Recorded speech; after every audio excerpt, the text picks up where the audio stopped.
Brother, if people aren't showing you respect, it's a high chance that they see you as that boy. Because nobody respects the boy. They may love the boy, but nobody really respects the boy. But guess what? If you're probably grown, if you look like anything like 16, 17, there's a high chance, bro, they no longer see you as a boy. And if you want people to take you serious, you need to adopt six harsh truths. Now, before getting into this harsh truth, I want to make you realize that there's a root cause of the reason why most boys today aren't really growing into that manhood. And it's intentional, it's by design. And one thing I'll blame is for the last 30 years, feminists have made it their goal to make sure that the average boy, is fucked up. The average boy you see today has no direction. And to be very frank, it pains me because a lot of these ideas, they really damaged my psyche. And I figured, okay, you know what?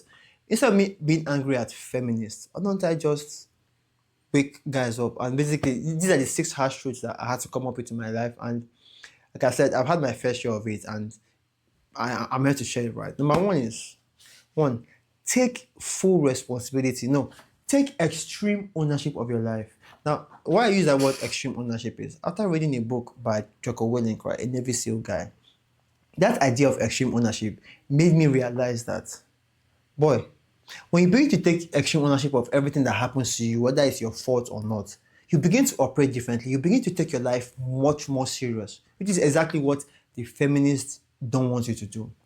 They want you to relax, be addicted, because when you're addicted, you are hopeless, you are helpless, you have nothing to show for it. So they want you stuck in that phase, right, where they can easily and would always control you.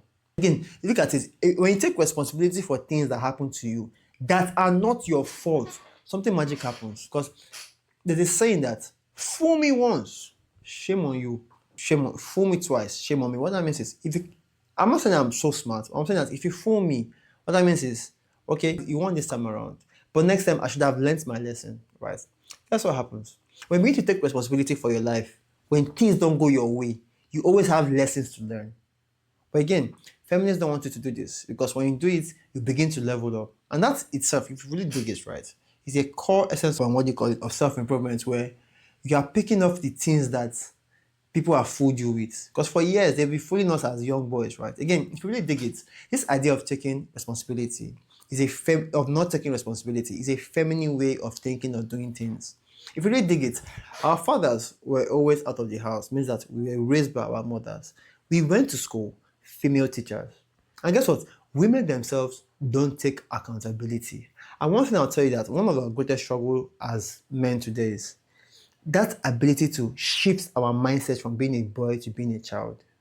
Prof, is a great struggle because imagine you're a boy right now where everything that happens to you, people are responsible for feeding you, people are responsible for paying your fees. But at some point, all of a sudden, you just find yourself taking responsibility for your own life. It's like a shock.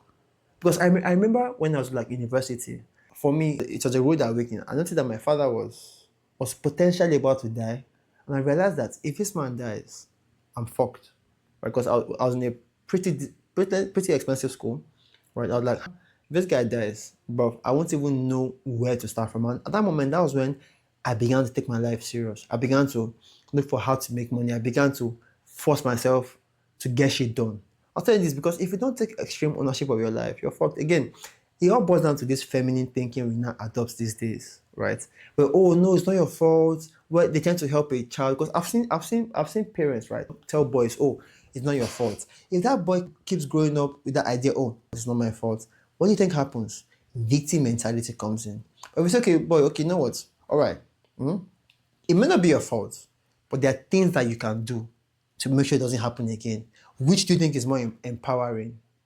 And I remember telling a feminist this statement, and she's like, "Oh, it can damage the boy's ego." No, you telling him that it is not his fault, right, would eventually damage his self-image. Would definitely damage his ability to take responsibility. I'll tell you this: take full ownership of your life, learn your lessons, and move on. Number two, your feelings don't matter. Nobody cares. You see, when you're a small boy, you can cry, and when you cry, the whole world will turn and just be like, you know what? Let me cuddle you, come here, sit down here, let me pamper you. But fuck it. The moment you're like 16, 17, 18, no one cares about your feelings. Like, I mean, not a single soul. If you don't believe me, ask yourself, has there been any situation as a man, or you have seen a man escape using emotions? There's none. You see, you can basically watch TV, right? Or watch a movie. And or even just basically experience that women can cry their way out of almost any situation. But as a man, how the fuck don't you do it? So what they should realize is fuck your emotions, suck it up and get what you need to get done. And whenever you lean more into your emotions, what do you think happens? You begin to make excuses. You see, in this life, you either have two things, you either have results or you have excuses. When you have results, what happens? It is fuck your emotions. And one thing you have to realize as a man is being a man is not easy.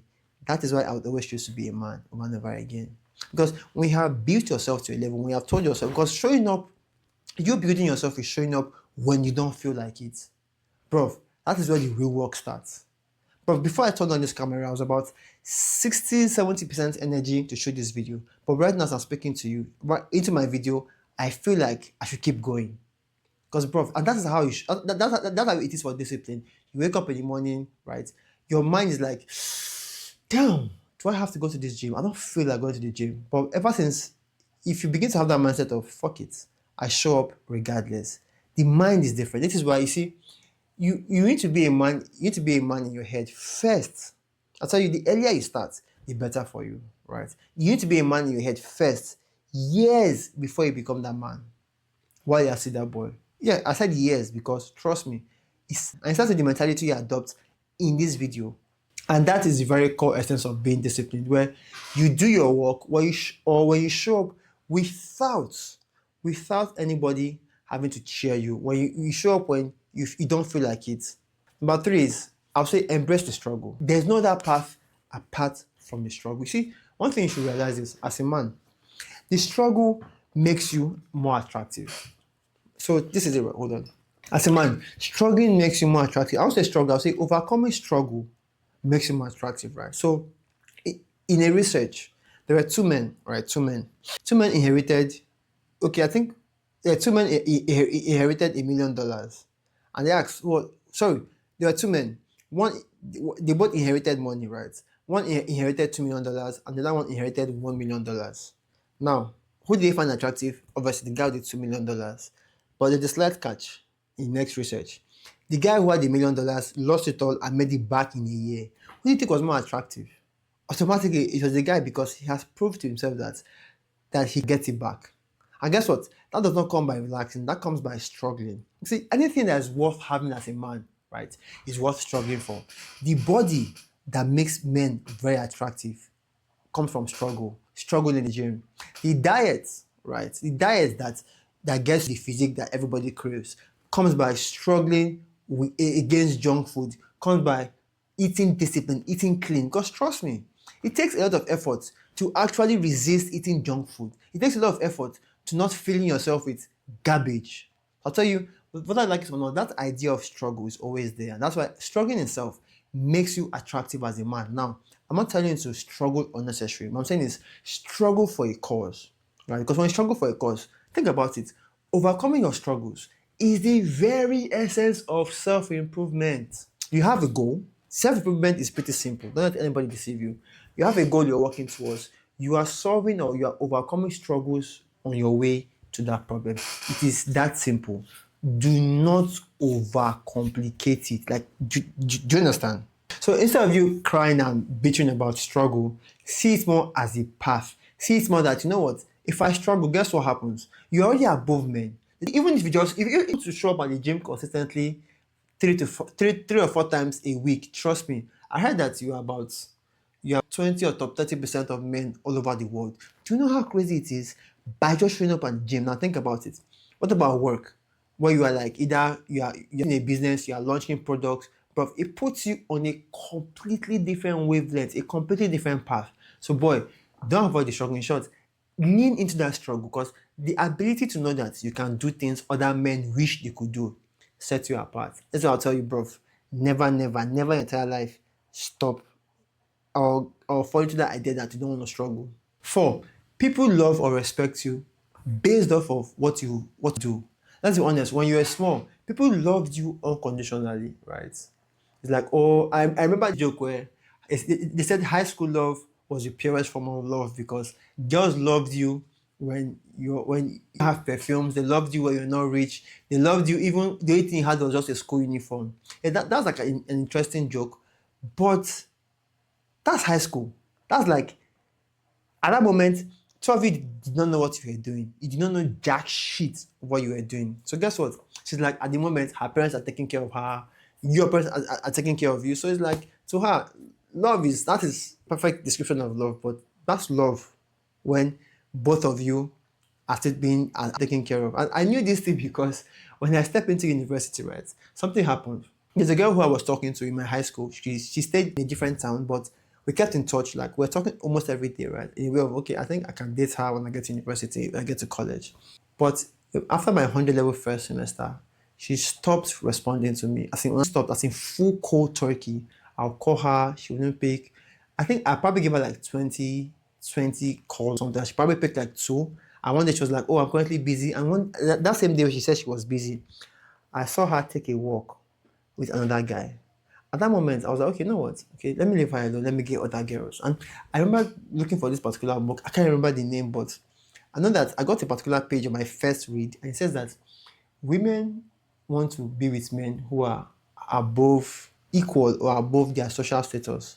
And it dawned on me that, hold on, yeah, that the girls on my level were all going for guys either at 400, 300, 400, or graduated and established outside the school.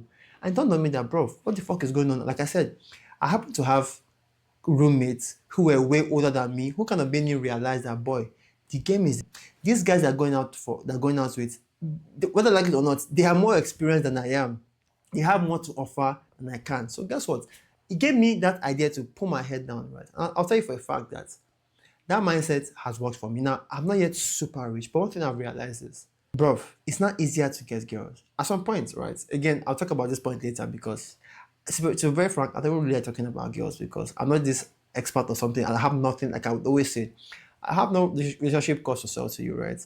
But yes, one thing I'll tell you for sure is remove that idea of unconditional love.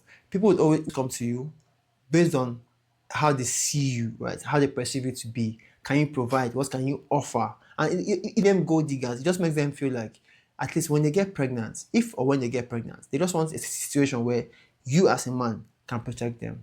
No matter how rich a woman gets, right? No matter how rich she gets, she wants a situation where when she's pregnant, can you, as her man, stay there for her? Can you be there to defend her? Because one thing you should realize is the brain still works backwards. We still work in that our brain still work our animalistic brain still works in that hunter gatherers era where when she gets pregnant, she's like, this man I'm with, is he capable?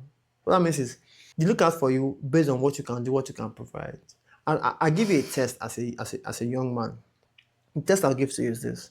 If a war breaks out today, if a war breaks out today, where would they place you?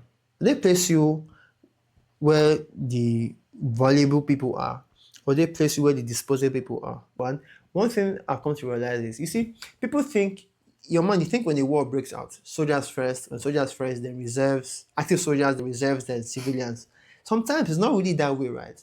If they're going to have this conventional warfare, right, what happens is they have the most people in the army first. They push those ones, and when they are depleted, they begin to push innocent civilians who they feel their lives are worthless to the front lines. The whole idea is it gives the army time to re-strategize, to know what weapons are the enemy using, what tactics are they using. So guess what? They don't want to risk highly trained soldiers. They don't want to risk real trained soldiers. They want to risk people who they know nobody cares about. And I ask you, bro, if you are valuable, if you are a very good medical doctor, guess where they place you? At the back. If you're valuable, even if you're a comedian, even if you're a fucking comedian, you can make people laugh. Where think they'll put you? At the back. But the bottom line is, people love and respect you based on the value you provide, based on how they see you, based on based on what you can do, and most importantly, in short, based on what you have done, right? What that means is, as a man, you have to prove yourself. You have to prove yourself using your workings, your past, your records. And five, which is very important, is never put a woman on a pedestal. Never. There are way too many guys who are trying to pursue. When you're pursuing love, the reason women are not giving love is because you are pursuing it. Like literally speaking, it's like I spoke about never chasing women. Simply, what you do is fucking chase your purpose. You see, when you're not on your purpose, and I keep hearing this thing that Every time you put a woman ahead of your purpose, it's always a disaster, always a mistake. You see, women, if you look at the dawn of history, right, women always want to be with men who they know are better than them. And it's their nature. It's not a thing where you should be pissed off about, right? Because I see way too many guys say, oh, these women just want men who are established. Well, and so fuck what?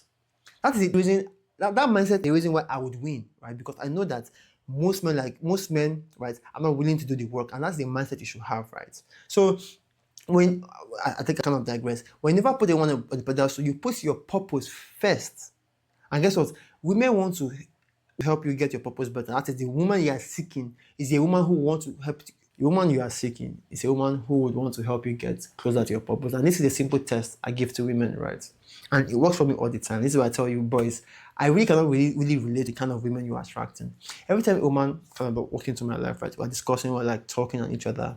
I've come to realize, actually, this is something my father told me, but it's now I'm beginning to say to my own eyes, that when you have what women want, right, it becomes easier to date them. And a simple test is a woman will come into your life, and the question is, how can she make your life easier? If a woman is not trying to make your life easier, it's simply because she doesn't respect you, right? She does not see a future with you.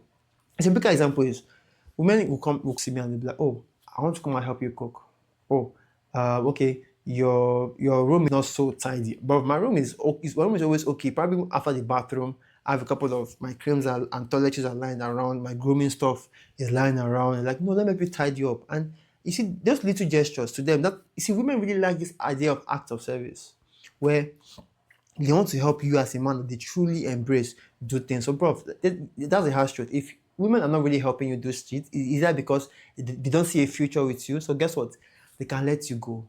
So, never put a one on the pedestal. If you're a man on his purpose, one thing you get to realize is women will want to come into your life. Now, you may ask me, okay, why haven't I dated or married any of them? It's simply because I don't feel I'm there yet. Personally speaking, I don't feel I am there yet. And I'll tell you, one of the biggest time wasters as a guy in your 20s is committed relationships. Now, I feel like when I'm getting to my 30s, like I'm beginning to get into serious relationships, right? Again, I'm not out there pursuing and doing one night stands. No, I am not in any way doing that, right? So, yep, that's about it, right? Never put woman at the pedestal. Always put your purpose first, because when you put your purpose first, it's easier for you to get women who want to help you get to your purpose faster. Again, it also helps me kind of filter out all these baddies because I really can't relate with them. I don't want to approach them. By the way, it also boils down to you, because one thing my mentors have told me is the partners you get are a huge reflection of you, how you treat yourself. So if you treat yourself, if you're on your purpose and you treat yourself as somebody who is very, very responsible, so you end up attracting high quality women. And I can tell you for a fact, like I've said, I'm 28, right? I'm in my late 20s. And one thing for a fact is I can see this thing happening in real life where the girls I'm attracting are, are like I would say are super worth it, right? They don't feel like walking red flags. And the last part, which is, bro, your body, your looks, they matter as much as you think. I see way too many guys who are talking to me of how much their girls now disrespect them. And I'm like, can I see your picture before you got into a relationship? And most often, a lot of them, decent shape, some even body jacked. What happened? They let themselves go. You see, even married to a woman, you must let that attraction fade. Women are definitely attracted to your body look. So as a man, you have to realize that, bro, there's really no reason why you're not jacked. Again, when you're not jacked, it doesn't prove, it proves like a level of indiscipline, it proves stress. And again, trust me, the way you look is the way people will treat you. Also, it's part of it, right? Yeah. It's called the halo effect, where the more attractive you are, the more you are respected. And the more you are respected, the more things come to you. Yeah. I remember I had a story, right, in university where I think I was in 400 level, and I used to like, I used to be bigger than this in 400 level. I had to shade because of martial arts. So in my 400 level, I was like pretty big and pretty good. So they were serving food, right? Because which like you need ticket or something. They were serving food, and there was this particular queue I did not see. I just went to the server and took my food, and one lady was like, he's not in the queue. And the older woman who was giving me the food was saying, well, because he's a fine boy, all the people on the queue kept quiet. Mind you, I was talking to somebody, so we did not realize there was a queue because of the angle we approached the server. So when we looked back, it was only women who were on that queue. And I felt, well, that's something that being attractive will get you. So I thought as a brother, your body tells a lot about you, your discipline. Now, I don't want you to base your full identity on your looks, because looks will only get foot into the door. Now, what keeps your other two legs there is your confidence, the value you can provide, what you can do, or what you have done are the things that get you to stay in that door. So this idea that you can look smart and everything, life will become easier for you, is a big fat lie. Looks matter to an extent. When you have used your looks, right, or maybe you look good, you're now rich, women will come to your circle, women will stay around you. But guess what? You still need confidence, you need charisma, you need personality to still talk to them, because I see way too many guys who look good and they're wondering, why aren't women staying in their life? Or there are guys who are on dating apps, crushing dating apps, but women come, women go, simply because at some point, if you've ever seen a baddie or all these 10 over 10 babes who have nothing in their head, it gives you an idea of what women are experiencing, because you cannot just be looking good and have an empty head. Prof, have topics, be interesting, live your life, be confident. So, prof, looks are important. Never your entire life let your looks go.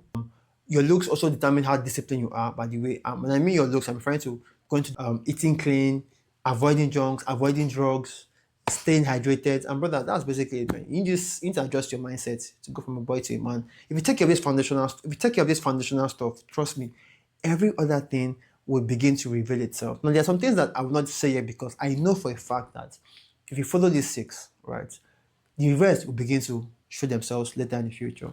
By the way, my name is Ton Oreye, right? The content I create helps young men like you to level up in every area of life. So if the ideas in this video resonated with you, so please share it with a fellow brother and he will thank you later. Talk to you soon, and bye for now, brother.